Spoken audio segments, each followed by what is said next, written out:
Salam sejahtera bagi kita untuk semua. Sebelum masuk dalam pokok bahasa, saya akan memperkenalkan diri. Perkenalkan, nama saya Desnita Halawa dari mahasiswa Universitas Manungu dari Fakultas Ekonomi. Di sini saya akan menjelaskan beberapa judul. Yang pertama, asuransi. Asuransi adalah bentuk perjanjian antara kedua belah pihak, yaitu tertangguh dan penangguh, di mana tertangguh membayar sebuah iuran kepada penangguh demi mendapatkan bentuk ganti rugi atau risiko finansial yang dapat terjadi secara tak terduga. Tujuannya agar peserta asuransi bisa mendapatkan perlindungan dengan membayar sejumlah iuran atau disebut remi yang ditentukan oleh perusahaan asuransi. Yang kedua, jenis-jenis asuransi. Yang pertama, asuransi jiwa. Jenis asuransi ini dikenal memberikan keuntungan finansial pada tertangguh atas kematiannya. Ada perusahaan asuransi yang menyediakan pembayaran setelah kematian dan yang lainnya bisa memungkinkan tertangguh untuk mengikhlas dana sebelum kematiannya. Yang kedua, asuransi kesehatan.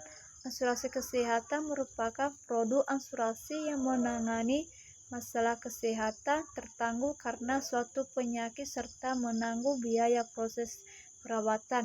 Yang ketiga, asuransi kendaraan.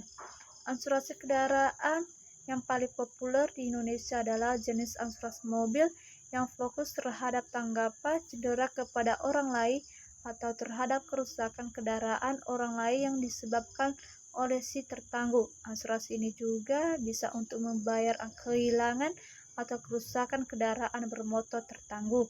Yang keempat, asuransi kepemilikan rumah dan properti.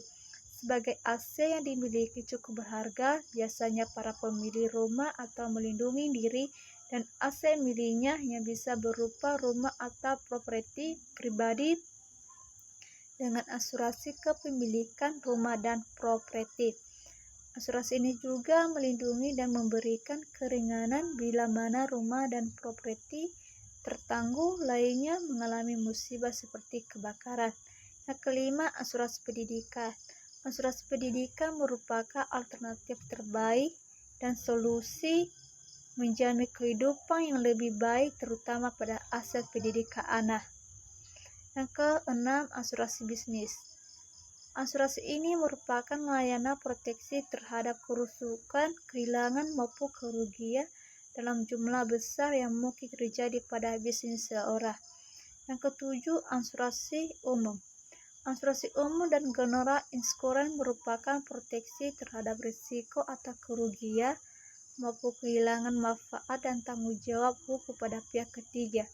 Jaminan asuransi umum ini sifatnya jangka pendek, biasanya sekitar 1 tahun.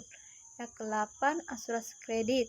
Asuransi kredit merupakan proteksi atau risiko kegagalan debitur untuk melunasi fasilitas kredit atau pinjaman tunai seperti